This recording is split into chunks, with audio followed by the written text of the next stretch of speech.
Saudara-saudara semua, selamat pagi. Pagi ini yang khotbah ada Pastor Jason.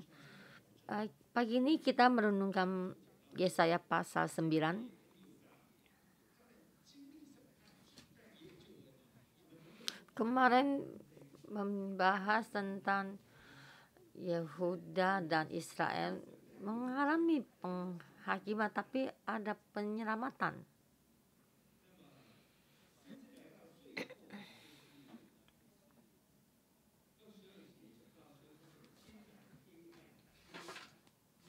Dan sampai di pasal ke-22 ada kesulitan, ada kegelapan dan penderitaan. Ada penghakiman, juga ada penyelamatan.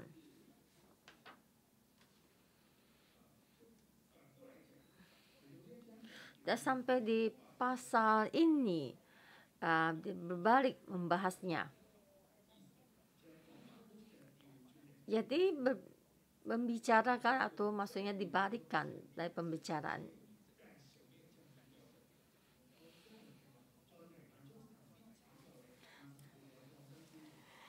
Jadi saya memberi tema, di dalam kesulitan Tuhan akan menyelamatkan kamu dan merendahkan penghakimannya.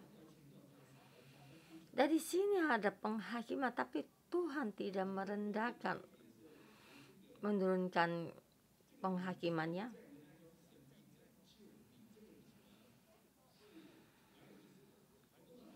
Jadi hari ini saya memberi tema ini, Tuhan menyelamatkan kamu. Itu ada arti, itu di dalam kosakata Cina, kamu itu ada kamu. Kalau di bahasa Inggris you, kamu itu bisa juga semuanya bersama. Jadi di bahasa Ibrani membicarakan kamu, jadi bisa diartikan juga keturunan kamu. Ya, dia menyelamatkan cucu kamu.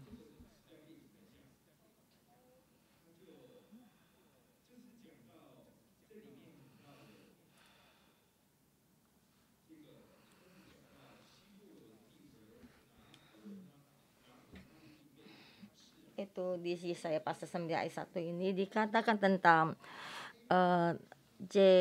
Zebulon dan tanah Nafali, mereka itu direndahkan.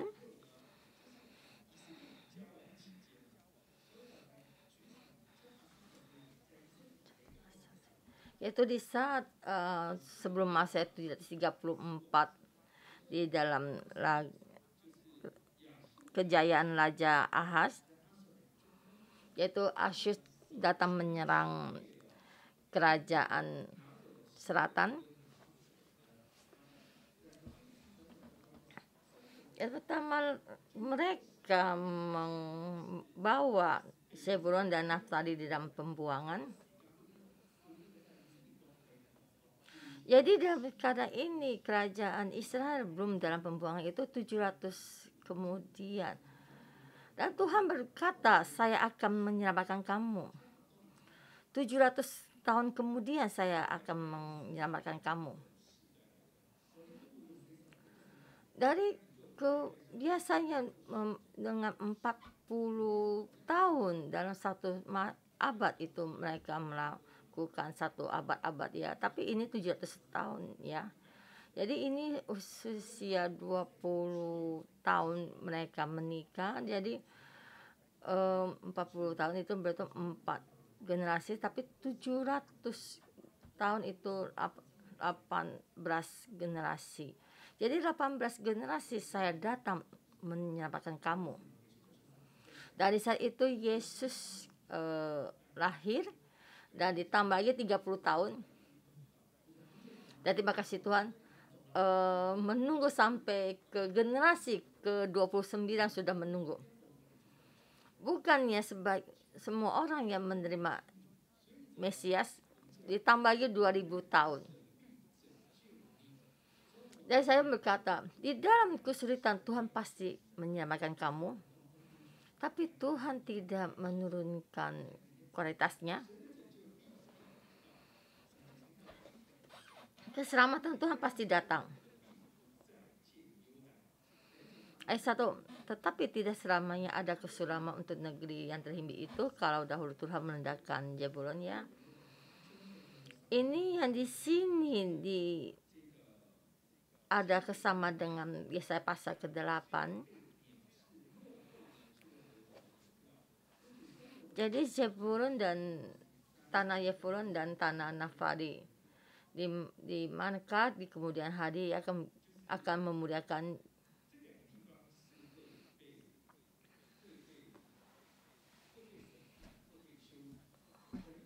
Jadi dua tempat ini, tanah ini akan dihakimi dan ada penghakiman.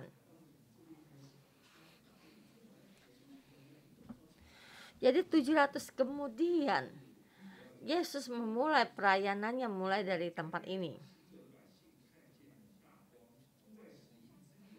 Ayat kedua, bangsa yang berjalan di dalam kegelapan telah melihat terang yang besar. Mereka yang diam di negeri kekeraman, atasnya terang-terang bersinar. Pasal yang 1 sampai pasal ke-7 adalah pasal yang sangat penting dalam Yesaya. Ini Tuhan yang dengan ajaib melakukan keselamatan.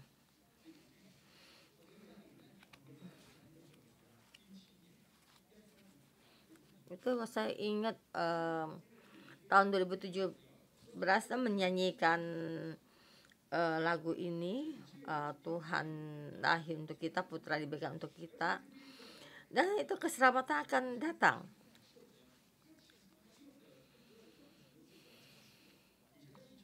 Dan saya juga membicarakan dan banyak kosakata yang sudah diselesaikan. Yang pertama ya, ini wilayah bangsa-bangsa akan mendapatkan kemuliaannya. Jadi kita melihat terang sudah terang besar. Itu terang menyinarinya, itu sudah selesai. Ayat ketiga, engkau telah menimbulkan banyak sorak-sorai dan sukacita besar. Ini juga kosakata. Ayat keempat, sebab kuk yang menekan dan gandari yang di atas bahunya serta tongkat penindas telah kau patahkan. Itu keselamatan ini yang sudah dinyatakan. Keselamatan pasti datang. Keselamatan Tuhan pasti datang.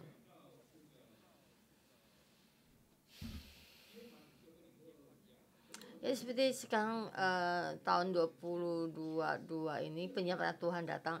Ini keselamatan ini nyata. Dan firman-Nya Tuhan sudah dinyatakan. Jadi semua ditetapkan tidak akan berubah. Jadi selalu Mesias datang pasti akan datang.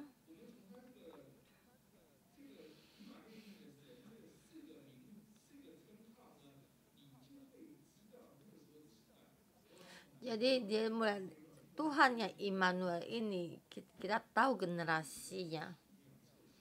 Kenapa disebut dengan nasihat ajaib? Karena kamu tidak ada jalan keluar. Tidak ada Tuhan yang kekal. Karena tidak ada kekuatan. Karena kamu tidak ada naungan. Kamu tidak ada damai. Jadi semua datang. Jadi damai. Raja damai mesti datang. Jadi Tuhan dalam kesulitan ini, keselamatan pasti akan datang. Jadi biarpun gimana dalam kesulitan kita, Tuhan pasti datang menolong kita. Ini yang ayat 1 sampai 7 ini yang dinyatakan. Tuhan bilang, saya di sini, saya pasti akan datang. Saya tidak merendahkan. Dan Tuhan, saya mengajar kamu, saya menghakimi kamu demi untuk kebaikan kamu. Saya mengajar dan menghakimi kamu dan saya akan datang menyelamatkan kamu.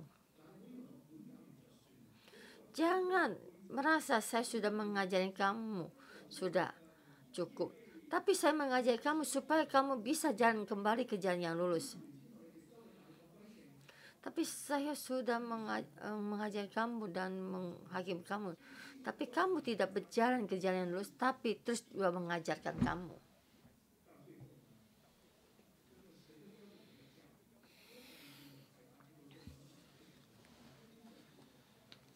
Jadi di ayat ke-8 sampai yang akhir, jadi ketetapan Tuhan tidak direndahkan.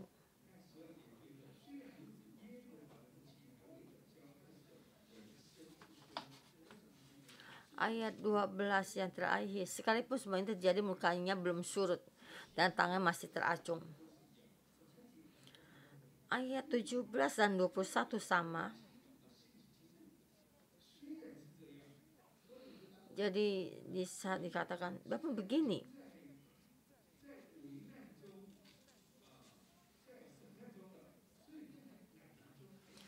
walaupun dalam kesulitan dalam penghakiman, Bapak begini, jadi murkanya belum surut dan tangannya masih teracung. Jadi penyerangan ini datang dari Tuhan. Jadi menyerang ini ada supaya manusia kembali ke jalan yang lurus. Jika tidak berjalan ke jalan lurus, dari penghakiman murkanya Tuhan tidak akan surut.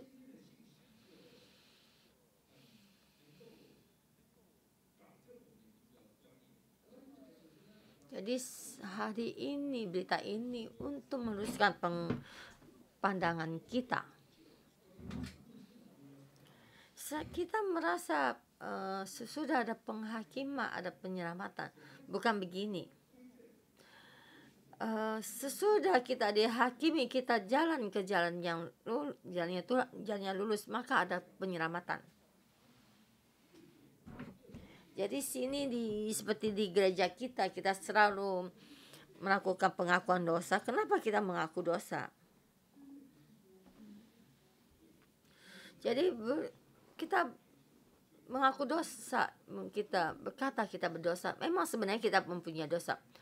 Kita mengaku dosa, Tuhan ingin mengampuni dosa kita. Tapi jika Tuhan tidak mau mengampuni, dan kita mengaku dosa pun juga tidak ada gunanya. Jadi mengaku dosa adalah kasih karunia. Jadi mengaku dosa kita memperbaiki hubungan kita. Jadi hubungan tidak diperbarui, tidak diperbaiki, juga tidak ada gunanya. Yaitu perumpamaan dari suami istri bertengkar. Jadi perumpamaan laki-laki melakukan banyak kesalahan, jangan minta maaf sampai berapa ratus kali.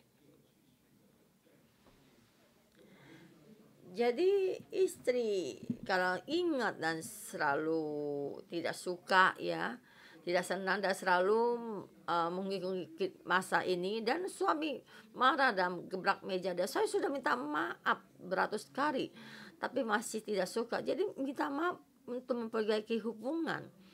Jadi kita mengaku dosa di hadapan Tuhan supaya Tuhan mengampuni dosa kita. Kita meminta maaf sama orang supaya orang itu memaafkan kesalahan kita. Dan kita berharap ada hubungan itu diperbaiki. Dan kita berkata maaf. Bukan kita berkata maaf itu sudah selesai. Jadi kamu meminta maaf lagi dan saya akan marah. Kenapa di sini kita merenungkan kisah menghadapi kehakiman di dalam dihakimi tapi juga belum selesai. Kenapa di dalam penghakiman murkanya Tuhan belum juga surut? Ada 3 inti, 8 sampai 12 satu bagian. Karena bangsa Israel congkak dan tinggi hati, maka mereka dihakimi. Ayat 8, Tuhan telah melontarkan firman kepada Yakub dan firman telah menimpa Israel. Ini tentang bangsa Israel. Ayat 9,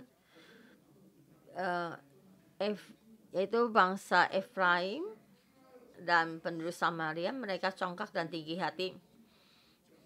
Dan mereka berkata, tembok batu bata jatuh, aku akan mendirinya dari batu pahat. Dan pohon ara ditebangkan, kita akan ganti dengan pohon aras. Kenapa bisa runtuh temboknya? Karena mereka diserang oleh musuh, karena musuh ini yang diutus oleh Tuhan.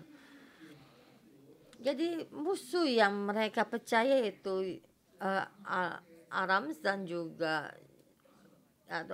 Asyur. Dan Tuhan berkata, saya mengutus Asyur untuk menghukum kamu, memusnahkan kamu. Saya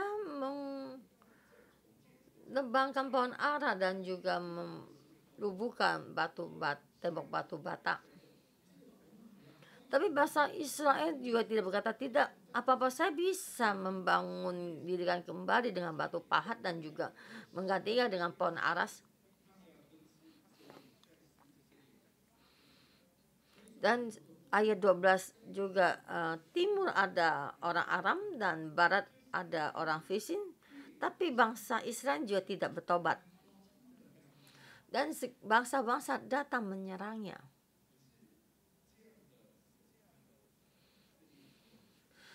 Jadi dengan penghakiman ini, tapi bangsa Israel tidak berubah.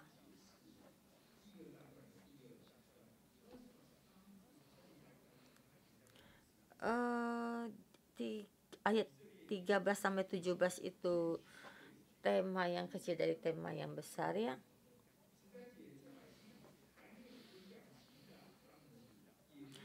Tetapi bangsa itu, ayat 13, tetapi bangsa itu tidak kembali kepada dia yang menghajarnya, dan mereka tidak mencari Tuhan semesta Aram. Yang pertama itu, saya sangat congkak, tinggi hati, dan saya merasa bisa. Tapi sekarang kecongkakan dan tinggi hati kita tidak bisa. Jadi banyak bangsa-bangsa datang menyerang kamu. Jadi kamu tidak bisa meninggikan hati atau congkak. Ya, jadi saya tidak ada modal untuk tinggi hati. Atau dengan begini saya kembali kepada Tuhan, tidak. Jadi kembali Tuhan atau tujuannya mencari Tuhan ada intinya. Jadi kita tinggi hati, jadi tidak kembali kepada Tuhan, itu juga tidak ada gunanya. Jadi perumpamaan orang banyak harta, banyak uang, dia sangat sombong, tinggi hati, dan dia akhirnya dia bangkrut, dia menjadi anak yang taat ya. Aku maksudnya seperti burung puyuh gitu ibaratnya. Jadi tidak bisa berbuat apa-apa. Jadi karena dia sudah bangkrut. Jadi bisa kamu tidak bisa lagi tinggi hati atau sombong ya.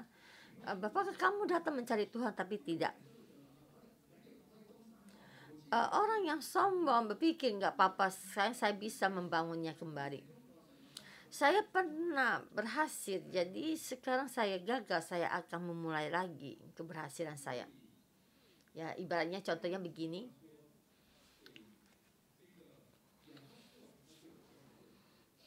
Jadi kemarin Pastor Joshua pernah berkata, Raja Ahaz, jadi bangsa Aram itu sudah hancur, tapi sudah mereka berkuat dengan hebat.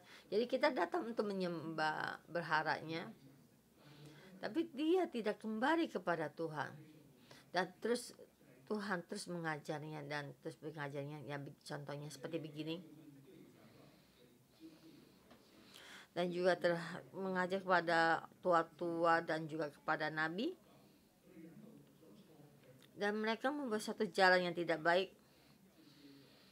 yang juga menyesatkan orang. Jadi Tuhan mau menghakimi pemimpin ini. Sebab itu Tuhan tidak bersuka cita karena teruna mereka, sekalipun mereka murtad berbuat jahat, tetapi setiap berbicara, sekalipun terjadi mukanya tidak tangannya masih teracung. Jadi kita sombong ingin mereka kembali kepada Tuhan. Jika tidak kembali pada Tuhan, tidak baik, maka akan terus ada penghakiman. Masa sampai ke tema yang ketiga ayat 18 sampai akhir. Bangsa Israel selalu berperang kepada saudaranya, maka dalam mereka itu dalam penghakiman. Sebab kefasikan itu menyala seperti api dan memakan habis putih maru dan lumpur, lalu membakar berukar di hutan sehingga tonggak asap berkumpul-kumpul ke atas.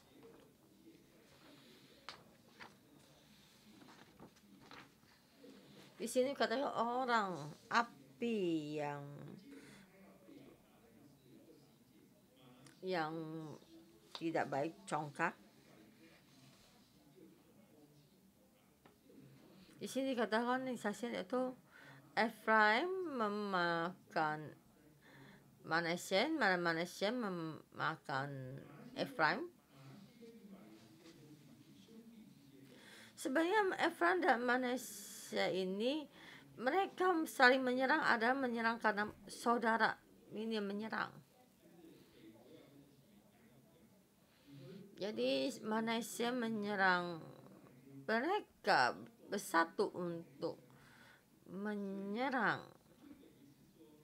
Israel bagian utara.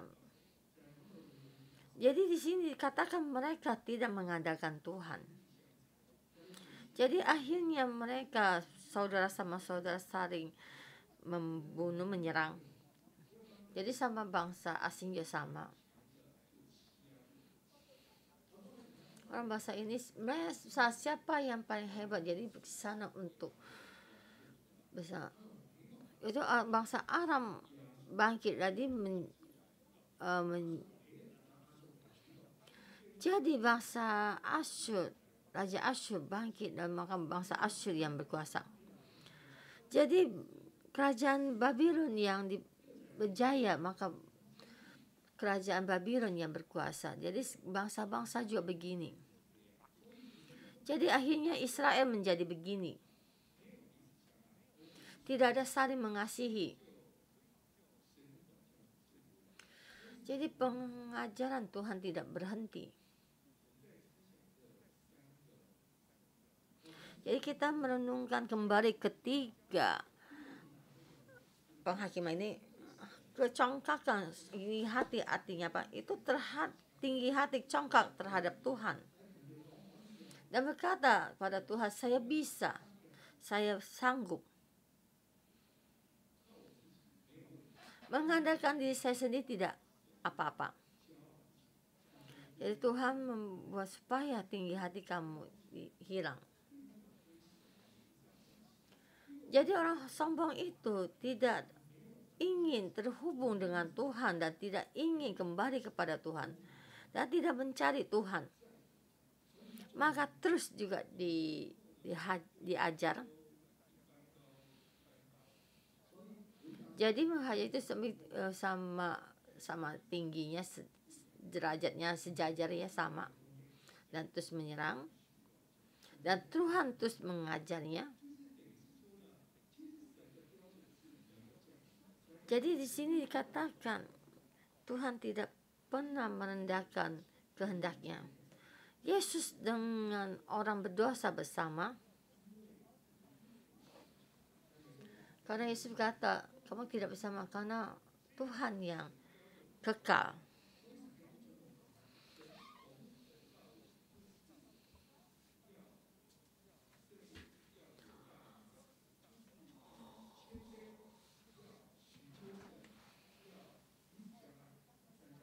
Jadi Tuhan dan sama Israel itu sama, mendekatkan diri dan mencari Tuhan dan saling mengasihi.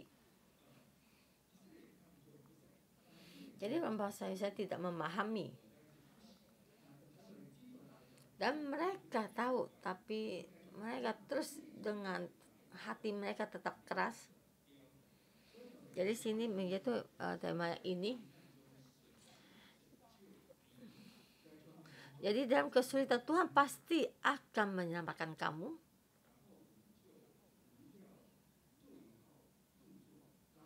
Tetapi kita jangan merasa itu Tuhan pasti bisa menyelamatkan saya. Ya, menyelamatkan kamu 700-800 tahunnya kamu.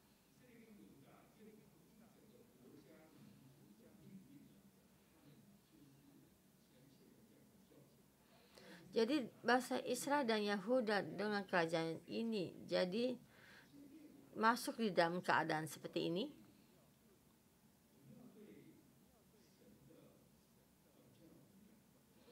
Jadi terhadap kita, bagaimana kita menghadapi pengajaran Tuhan, apakah kita sensitif? Bukannya setiap hal juga Tuhan mengajar kita. Contohnya kamu tidak sengaja kamu kecelakaan,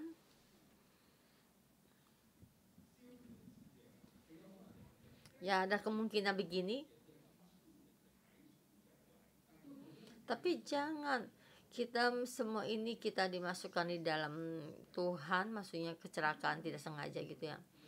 Kenapa ini terjadi? Apakah Tuhan memberitahu saya, menegur saya, dan bagaimana menjawabnya?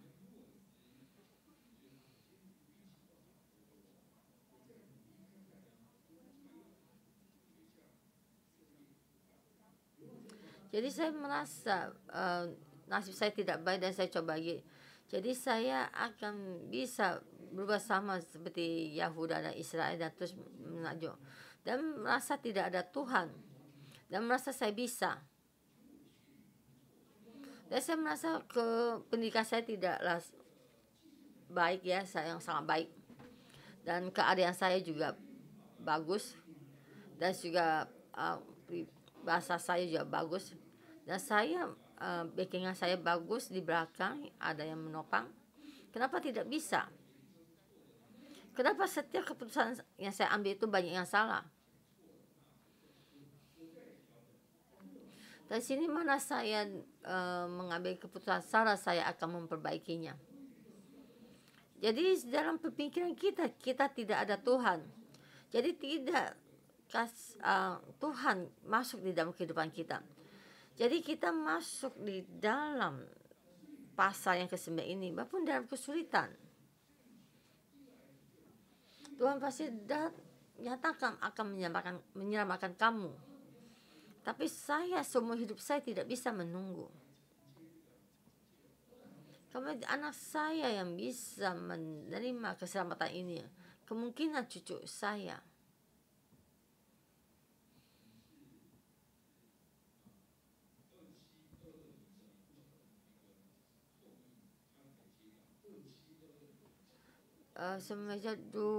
Semasa Masehi 270 itu baru bisa menunggu. Saya kita memohon Tuhan membantu kita ya terhadap pemberitaan firman Tuhan, dan kita menerima dan kita berpikir apakah kita tidak mengandalkan Tuhan. Kemudian Tuhan tidak pernah berubah. Dan sini dikatakan masih akan dipenuhi firman Tuhan, tapi kamu tidak bisa menunggunya. Dan kita lupa dengan identitasnya Tuhan. Jadi semua kehendaknya Tuhan tidak pernah direndahkan. Kenapa kita mesti berkata 360 derajat? Jadi kita melihat ini dengan baik, dengan sisi ini kita melihat ada permasalahan. Jadi setiap sisi apapun kita mesti tertuju pada Tuhan. Mari kita memuji Tuhan. Mari kita memuji Tuhan kita. Allah Bapa, saya mengasihi-Mu. Terima kasih. Tuhan, ada kerajaan ini kami memuliakan-Mu. Engkau ada Tuhan. Ya baik, kami memuji-Mu. Mari kita bersama bangkit berdiri memuji Tuhan.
Ya Tuhan, nama-Mu.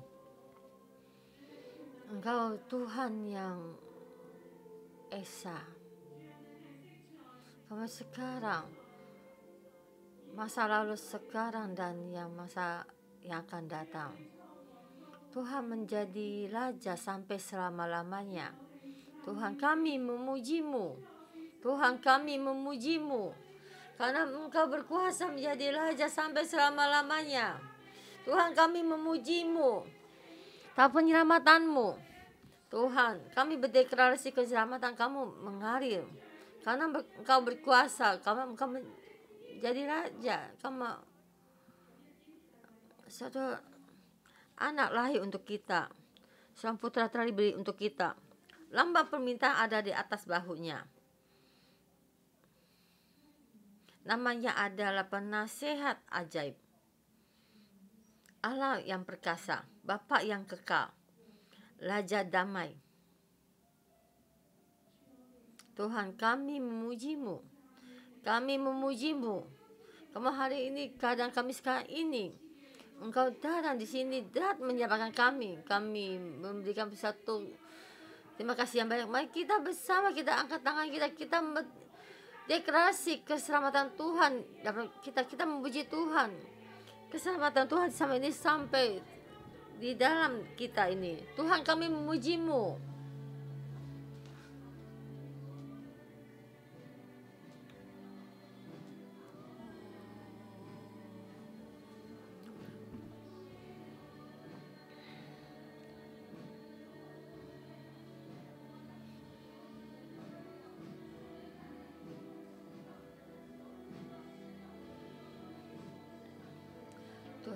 Tuhan, kami terima kasih dosa ini awal tahun ini dari kesakbaktian pertama Engkau memberikan kami ini tahun 2022.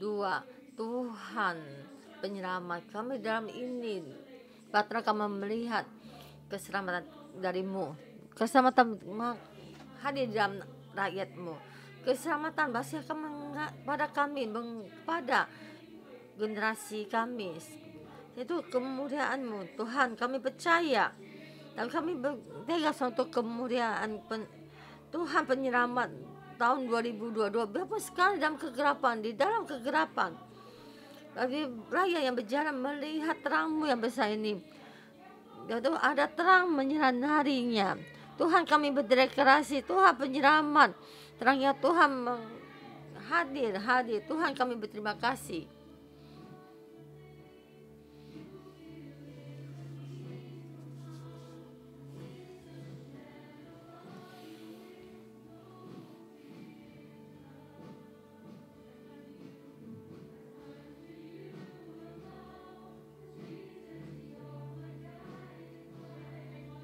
Tuhan, Engkau ada terang kami.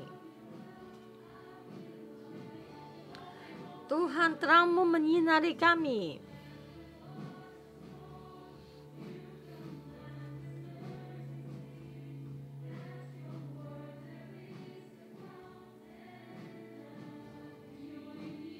Tuhan, kami ingin melihat terang dari-Mu. Berjalan di dalam terang-Mu.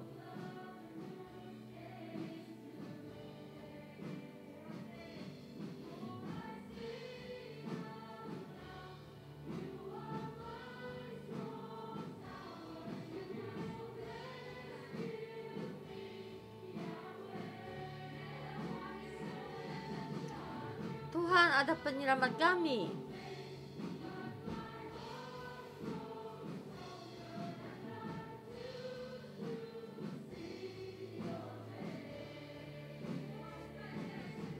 Dan kami di sini kami berdeklarasi.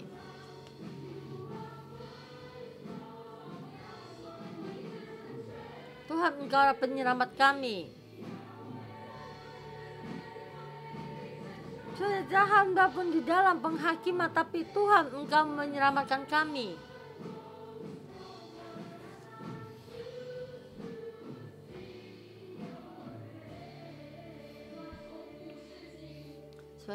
Sampai saat ini, di dalam ini sampai selamanya, karena ada-Mu Tuhan. Tuhan, Ada satu-satunya penyelamat kami. Tuhan, ini karena Adamu. Tuhan, hati kami tetap terhadapmu, hati kami kembali kepadamu. Tuhan, bantu kami dalam kesulitan ini. Di dalam kesulitan ini kami tidak mengharapkan padamu dan mengandalkanmu. Tuhan, bantu kami. Begini hati kami, semua kehendak hati kami di dalam kesulitan ini. Kalau kita terus berdoa, dan kan banyak cara untuk mengandalkanmu. Dan kami tidak melihat pengharapan, tidak melihat keselamatan. Dan juga Tuhan tidak berbicara lagi kepada kita. Dan saat dalam kesangkakan hingga hati kami, kita kembali lagi, kita bisa merubah jika semuanya hilang. Dan saya bisa mengubahnya. Apa yang kita andalkan? Kita kadang suka mengandalkan tentang kepintaran kita. Dan kita tidak tahu bagi Tuhan berbicara kepada kita, hati kita.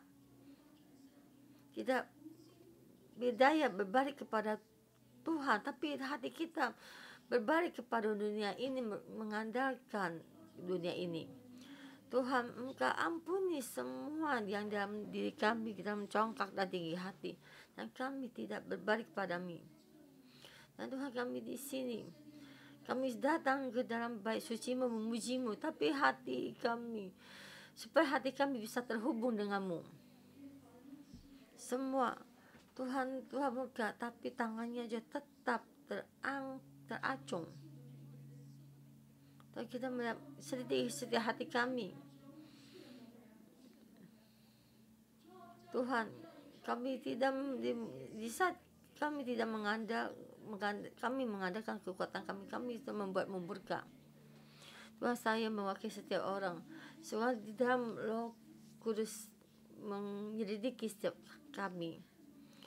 Tuhan, di saat penghakiman datang, tapi kata Tuhan kami di saat kami mengaku dosa, kami memohon, kami tidak lagi mau mengadakan diri sendiri. Dan Tuhan Roh Kudus membimbing kami setiap orang di dalam bait suci ini, dan juga di depan komputer dan sebagainya. Engkau kuduskan kami setiap orang, dan kami kembali kepada Tuhan. Kami mengandalkan-Mu. Kita di hadapan Tuhan atas bimbingan Tuhan, dan kita membuka-Mu, dan di hadapan Tuhan kita mengaku dosa. Ampuni semua kecongkakan dan juga ketinggi hati yang kami. Dan mari kita bersama kita berdoa. Mohon Tuhan ampuni kita. Kami merasa sombong dan tinggi hati. Tuhan, kasih-Mu menyinari kami. Dan kami mau mengandalkan-Mu. Dan kami memudahkan-Mu berdoa kepadamu. Tuhan, hati kami tidak tertuju kepadamu. Tuhan, kami memohon padamu. Kami tidak lagi mau mengandalkan kekuatan kami sendiri. Tuhan, Kau ampuni kami. Kami juga adalah orang yang congkak dan tinggi hati. Tuhan, kami merasa kami sangat rendah diri, tapi hati kami selalu berpikir begitu cara diri kita sendiri, dan banyak pemikiran diri kita sendiri, dan juga ada kehebatan diri kita sendiri. Tuhan, kami tidak datang mencari kehebatan Tuhan. Kami di dalam kesombongan dan tinggi hati. Kan kami orang yang congkak. Sekarang kami waktu satu berita, kami tidaklah bisa mencari-Mu. Apa yang kami bicarakan dari mulut kami menyatakan, memperlihatkan bagaimana kami congkak dan tinggi hati. Dan mulut kami, dari bahasa kami membuat orang kecewa dan sakit, dan hati kami meninggalkanmu, tidak kembali kepadamu. Kami tidak bisa kembali kepada raja di atas raja, tidak bisa mencari Tuhan di atas Tuhan. Tuhan ampuni kami. Tuhan, di dalam wabah penyakit ini, di dalam dunia ini banyak di dalam pemberontakan, goncangan, di dalam keadaan yang sangat sulit ini, kami tetap masih tinggi hati dan kami masih juga tetap di dalam cara kami dan masih berjalan di dalam jalan kami sendiri. Tuhan, ampuni kami, ampuni murid kami, ampuni hati kami, ampuni kaki dan tangan kami. Kami juga tidak bisa terus berbalik kepada raja di atas raja. Tuhan, murka-Mu tidak surut, tangan-Mu tidak masih teracung. Tapi Tuhan tidak mengenal keselamatan yang datang dari-Mu. Kami tidak mengenal keselamatan dan penghakiman yang dari-Mu.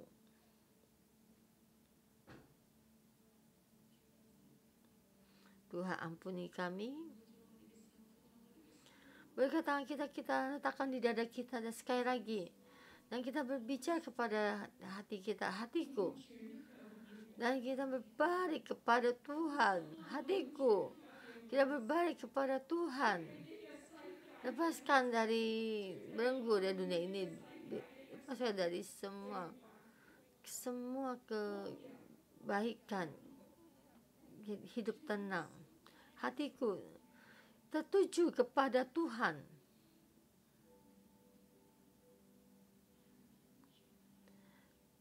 Tetap tertuju kepada Tuhan.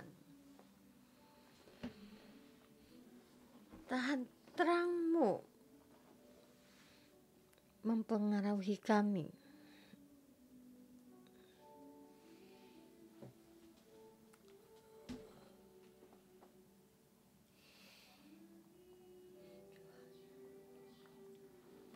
Tuhan, kami memilih terang.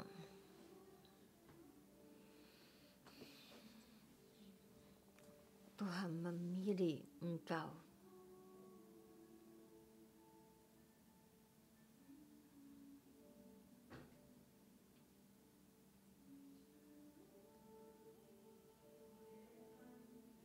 Tuhan, kami sekelompok ini yang menjadi milik-Mu di hadapan-Mu. Tuhan, kami hari ini di hadapan-Mu mengakui kami sendiri, kelemahan kami. Kami mengakui kami sangat songkak dan tinggi hati. Kami sekelompok orang yang menjadi orang Lewi, yang menjadi ketua sel. Kami tidak mencari-Mu. Kami membimbing kami jalan yang salah. Tapi Tuhan, kami di hadapan-Mu, kami berkata pada Tuhan, kami mau berbalik kepadamu, kami mau berbalik kepadamu. Di saat ini, kami mau seutuhnya, hati kami seutuhnya berbalik kepadamu. Tuhan, bantu kami. Dan Tuhan, supaya kami melihat keselamatan-Mu datang. Dan di saat kami melihat Tuhan mau datang menyelamat, hati kami tetap kembali kepada Tuhan. Tuhan, sudah hati kami berbalik kepadamu. Tuhan, kami datang di hadapan-Mu berbalik. Kami setiap orang Lewi, setiap orang saudara-saudara datang di hadapan Tuhan. Tuhan, hari ini supaya kami tahu Engkau mengajar dan mengajar hati-Mu, bukan hanya untuk menghakimi, tapi kehendak hati-Mu supaya kami berbalik. Tapi kami tidak bisa melihat. Mata kami tidak bisa melihat, tapi hati kami tidak terbuka. Allah, kami ini tidak pantas untuk datang mencari Tuhan. Saudara-saudara semua, kita sampai di hadapan Tuhan. Kita buka hati kita ini, supaya hati kita kepada Tuhan dinyatakan. Kita datang di hadapan Tuhan, kita bersedia meletakkan diri kita sendiri, bukannya hanya sampai menghabiti apa yang jalan dan cara kita jalan sendiri, tapi kita supaya kita datang untuk mencari Tuhan. Dan hari ini kita membuka hati kita dan kita berbicara kepada Tuhan. Tuhan bantu kami supaya kami tahu kami ada hati untuk mencari-Mu. Kami sudah di dalam-Mu, menjadikan kami keselamatan dalam-Mu. Di dalam kamu, di tempat kamu ini kamu berdoa kepada Tuhan.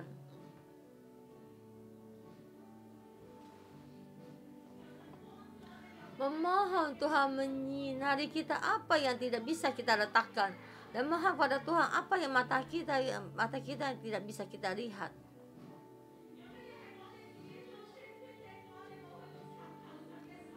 Apakah kita mencari kehendak hati Tuhan? Mohon Tuhan menyinari kami.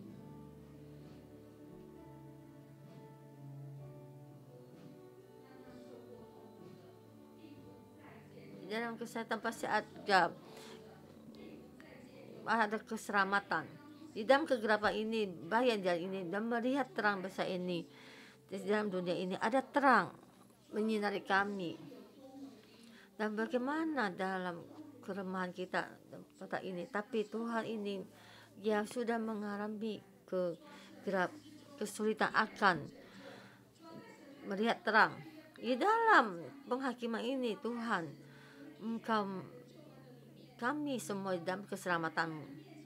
Kami mengakui di hadapan-Mu kelemahan kami, tapi terang-Mu menyinari kami. Bangsa yang berjalan dalam kegelapan telah melihat terang yang besar, dan terang di tengah-tengah mereka. Karena Yesus akan datang kedua kali. Karena Tuhan Yesus adalah terang yang besar ini. Engkau ada terang besar kami ini. Engkau akan dinyatakan nasihat ajar Allah perkasa Bapa yang kekal, Raja damai. Akan ini. Engkau pasti akan membuat duduk di tata yang besar ini. Dalam Raja yang adil. Mari kita bersama bangkit berdiri. Kita menerima keselamatan dalam Kristus Yesus.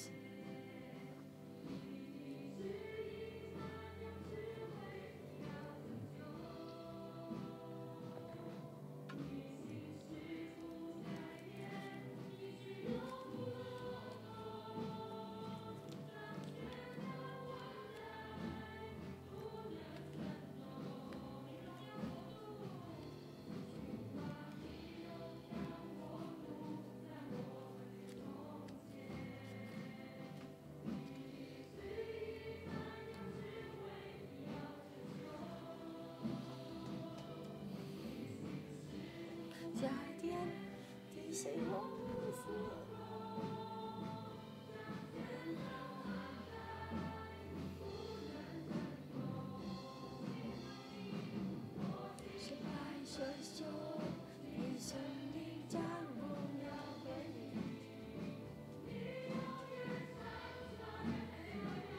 Mari kita angkat kedua tangan kita berdeklarasi Tuhan berkuasa sampai selama-lamanya. Kita berdeklarasi penyertaan Tuhan pasti akan datang.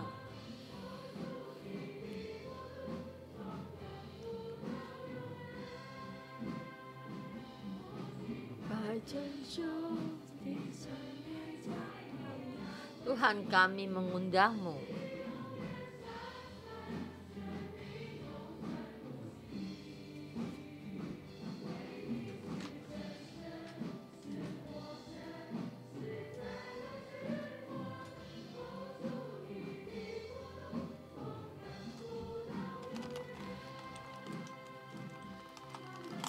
Tuhan, kerajaan-Mu sampai selama-lamanya. Kami semua ini, bila kami ini, di semua ini, kekuasaan pada kami ini. Tuhan akan melakukan satu perkara yang ajaib. Jadi saudara-saudara semua, kita setiap orang, kita juga staf yang di sini, jadi kita tangan kiri dan kanan kita, dan kita ini, karena Tuhan ada penghakiman, karena Tuhan ada keselamatan datang, tapi Tuhan ada kehendaknya. Tuhan tidak pernah Tuhan berkarya di dalam dirimu, dan kita melakukan ini, dan kita berkata di dalam kerajaan kita, dan kita mengikuti kerajaan ajaib. Dan Tuhan, hati kami tidak mengikuti dunia ini, dan kita tidak mengandalkan kekuatan kita, dan kita seperti kayu sawit ini, dan kita berkata pada Tuhan, Tuhan bantu kami, hati kami berbalik kepada supaya kami ini tetap mengandalkanmu. Mari kita berdoa profetik dengan bahasa roh.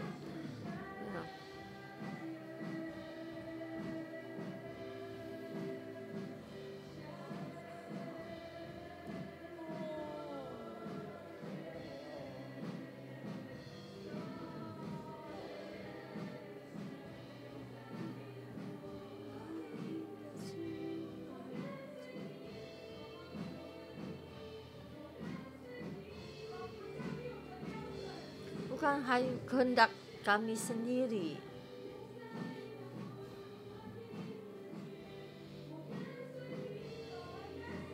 bukan kami mengikutimu,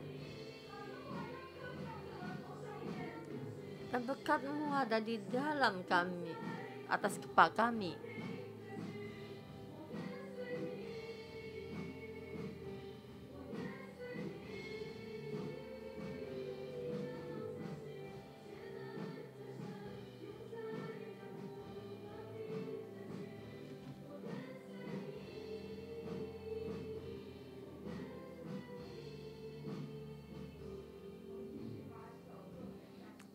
Dan kita lakukan satu peti kayu salib. Tuhan, Engkau melihat di depan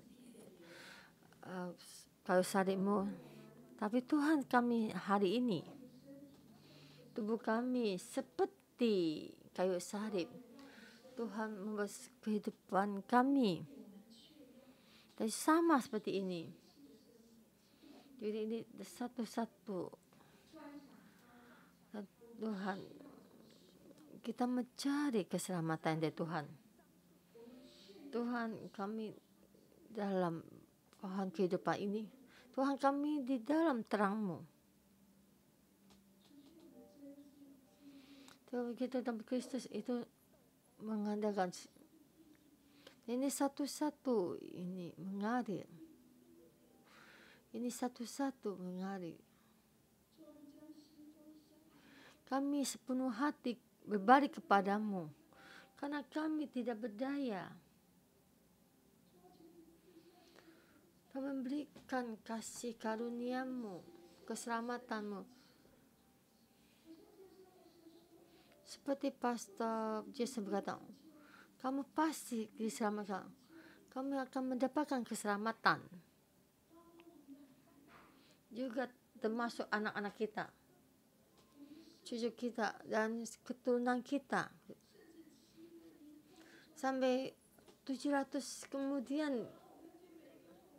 Dan Tuhan sampai dari setiap staf gereja, dan satu-satu mereka melakukan ini seperti kayu salib dan suatu hari. Dan sudah berlalu. Dan kami di saat kami sudah meninggal, di dalam kuburan kami ada kayu salib, dan kami melihat Cina juga di sana banyak juga kayu salib, dan juga satu generasi dan generasi ada pohon kehidupan menjadi pohon kehidupan dan merubah. Dan banyak orang Cina datang memuliakan-Mu, dan banyak orang Cina datang untuk berbalik kepada-Mu. Dan seperti orang bangsa Israel dan Yahuda datang berbalik kepada-Mu, dan gereja yang di Cina juga dan juga berbalik kepada-Mu. Lihatlah gereja-Mu, lihatlah kamu dikasih kepada Tuhan-Mu, berbaliklah kepada Tuhan-Mu. Saya dengan nama Tuhan Yesus berkati setiap saudara-saudara yang baik yang di sini, yang juga online, yang juga satu-satunya kayu salib, dan juga saudara-saudara yang di online, dan satu-satu kayu salib. Tuhan akan menjadi pohon gereja, pohon kehidupan. Gereja Hong Kong menjadi pohon gereja. Bapak kamu tinggal dimanapun, saya dalam nama Tuhan Yesus berdeklarasi, seluruh dunia menjadi pohon gereja, pohon kehidupan. Ya, satu generasi pasti diberkati dalam nama Tuhan Yesus berdeklarasi. Nah, kegelapan akan melihat keterang. Nangis, duka cita akan menjadi sukacita. Sama apa yang dibawa Tuhan akan menjadi semestinya, akan berkati dengan baik engkau di dalammu. Dalam nama Tuhan Yesus bersama berkatimu. Amin. Bagi kita berikan kemuliaan bagi Tuhan Yesus, kemuliaan bagi Tuhan Yesus. Haleluya. Tuhan, puji Tuhan. Renungan pagi kita sampai di sini.